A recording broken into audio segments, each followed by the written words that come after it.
김민석 총리의 8월 당권 도전이 거의 확실한 가운데 차기 총리에 대한 썰이 커뮤니티에서 화제입니다. 오늘자 아시아경제 보도에 따르면 한 여권 관계자는 차기 총리 후보군도 정치권 안팎에서 오르내리고 있다며 강훈식 대통령 비서실장, 우원식 국회의장, 정성호 법무부 장관 등이 후보군으로 거론된다고 했습니다. 그러면서 일각에서는 국정 성과에 속도를 내기 위해 정통 관료 출신을 등용할 가능성이 있다는 관측도 나온다고 했는데 놀랐습니다. 한편 장관급 개각론도 고개를 들고 있습니다. 정부가 6.3 지방선거를 앞두고 중앙행정기관 수장들에 대한 복무평가를 진행 중인 것으로 알려지면서 일부 교체될 가능성이 보입니다. 통상 9월에서 10월에 이뤄지던 평가가 지방선거 전으로 앞당겨졌다는 점에서 관가에서는 선거 직후 개각을 염두에 둔 사전 점검 아니냐는 관측이 나옵니다. 다만 국무조정실은 정기적으로 실시해온 평가라며 특별한 개각 목적이 있다는 해석에는 선을 긋고 있습니다. 물론 청와대 인사 역시 이번 기회에 상당히 많은 인원들이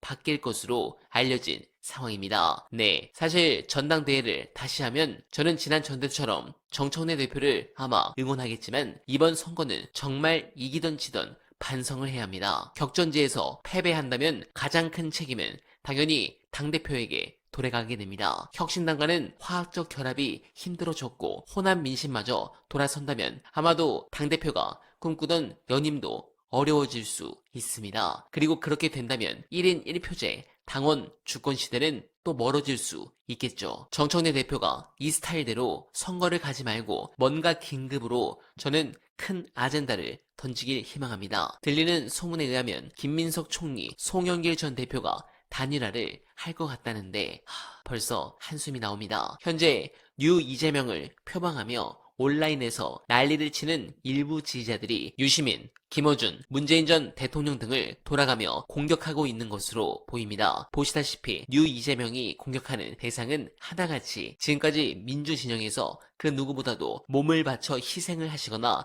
힘을 쏘신 분들입니다. 뉴 이재명은 이렇게 해서 도대체 무엇을 얻고 싶은 것입니까? 저의 짧은 머리로는 이건 기존 지지층 분열시키고 정청래 당대표 끌어내리고 뉴 이재명이 추천하는 인물로 당대표 바꾸고 이후 당권을 거머쥐고 차기 대통령 만들기에 포석이란 생각밖에 안 듭니다. 한마디로 뉴 이재명이 제2의 이낙연의 길을 가려 한다는 느낌입니다. 설사 제 생각이 틀렸다 하더라도 뉴 이재명이 지금 이런 식으로 하면 정말 당신들이 원하는 바가 이루어질 것 같습니까? 오히려 조용히 묵묵히 지켜보고 있는 수많은 민주당원들과 민주당을 지지하는 국민들의 반감을 살 거라는 생각은 안 하십니까? 관련해 오늘 다시 쇼츠에서 역주행하며 다시 들어도 명문인 분석 끝까지 봐주시고 여러분들의 생각 댓글로 부탁드립니다. 저는 기본적으로 미디어가 특히 이제 전통 언론 또는 재래 언론이든 뉴미디어든 관심을 가지는 이유는 그 초점은 권력 이동이거든요. 선거는 그렇지. 권력을 누구한테 줄 거냐를 결정하는 대중적인 행사이기 때문에 지금 이루어지고 있는 선거가 어떻게 진행되고 있고 이게 어떤 의미가 있는가 이걸 보는 거죠. 특히 권력 이동에 초점을 두고 그런 점에서 보면 지금 이번 지방선거에서 눈에 띄는 점이 하나 있죠. 선거 4년마다 하니까 특별한 건 없는데 영남이 전체적으로 경합지역이 된 거는 처음이에요. 맞습니다. 우리 정치 역사에서 대구 포함해서. 예, 민주화 이후에. 그러니까 부울경은 이제 경합 열세 지역에서 민주당 입장에서 보면 경합 지역이 됐죠. 이제 누가 이길지 될지 알 수 없는 상황이 됐어요. 맞아요. 5대5 게임이 됐어요. 그전에는 51대 49 게임이었는데 지금 완전히 부울경은 5대5 선거가 됐고요. 대구 경북은 절대 열세 지역에서 경합 열세 지역으로 지금 왔고 대구 경우는 거기도 한번 선거 경험해 보셨잖아.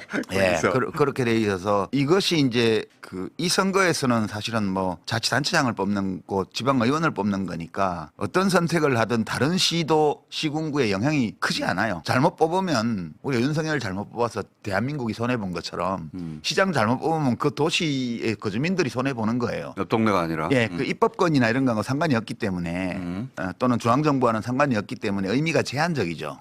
그렇지만 이 선거 결과가 전국적으로 어떻게 나느냐가 우리의 정치 지형이나 이 정치 구조가 어떻게 변해가고 있고 앞으로 그러면 다음 총선에서는 이것이 어떻게 나타날 것인가를 예고해주는 그런 효과는 있죠. 총선과 대선하고는 연결되죠. 예, 그래서 저는 그 점에 그 점을 좀 눈여겨보고 있어요. 지형이 점점 더 진보 보수라는 말 안 쓸게요. 그냥 국힘당이라고 그러죠. 국힘당 계열의 그런 정당에게 불리한 그 지형으로 지금 계속 움직여 왔어요. 이제 그게 지속되고 있다 지금. 결국은 민주당이 지금처럼 한 170, 80석 정도를 차지하고 나머지 3, 40석 정도를 합리적인 중도 보수 정당, 합리적인 이제 중도 진보 정당 이런 당들이 있어서 같이 협의해 가면서 개헌도 하고 해야 돼요. 근데 민주당이 지금 하는 행태를 보면 내 혼자 다 할 거야 이거예요. 내 혼자 다 할 거야. 그러니까 보세요. 집권할 때는 내란 청산 정치연합으로 집권했어요. 49% 받아가지고. 저쪽 사람들 데려다가 뭐 장관으로 쓰고 다 하는데 이 왼쪽에 있는 작은 정당들한테는 하고는 안 해요. 아무것도 지금까지. 이재명 대통령도 기용 안 했고요. 그쪽 인사들을. 민주당도 어떤 연합도 안 하고 있어요. 그냥 필요할 때만 같이 국회에서 뭘 하지. 선거연합도 전혀 안 하고 있죠. 이제 혼자 다 하겠다고. 왜? 저쪽이 분열되고 약화되어 있으니까 그래도 되는 거예요. 그래도 된다고 생각하는 거예요. 그래도 돼요. 제1당으로서 다수당으로서의 지위를 유지하는데 아무 문제 없어요. 그러나 헌법 개정이 필요한 정도의 사회개혁 이런 걸 하려면 그 방식으로는 어려워요. 근데 이 생각을 하는 리더십도 없고 안 보이고 있는지 없는지는 모르겠어요. 그러나 적어도 밖에서 보기에는 그런 리더십도 없고 내부에서 그거에 대해서 고민하고 논의하는 모습도 없고 그냥 인간은 누구나 권력을 추구하고 그다음에 권력은 언제나 집중을 추구한다. 이런 오래된 인간 행위에 대한 어떤 명제 그런 걸 재확인해주는 그런 행태를 지금 민주당이 보이고 있거든요. 정치적 본성만 보인다. 예, 본능만 보이고 있어요. 본능만. 본능이죠. 사유와 고민과 이재명 대통령이 좋아하시는 수기와 이런 절차를 거쳐서 우리 모두에게 더 나은 결과를 보장할 수 있는 보장할 가능성이 높은 어떤 정치정의 변화라든가 제도개혁이라든가 이런 걸 찾아나가라는 노력을 거의 안 해요. 이게 이제 권력에 안주하는 거죠. 저는 민주당이 이번 평택을 재보선에서 보여주고 있는 모습은 그냥 권력을 지키고 유지하고 하는 데는 아무 문제가 없지만 저런 태도로는 한국 사회를 더 나은 방향으로 진일보시키는 데까지는 가기 어려울 것 같다. 그런 생각을 많이 하죠. 현상은 현상 그대로 보시되 그렇죠.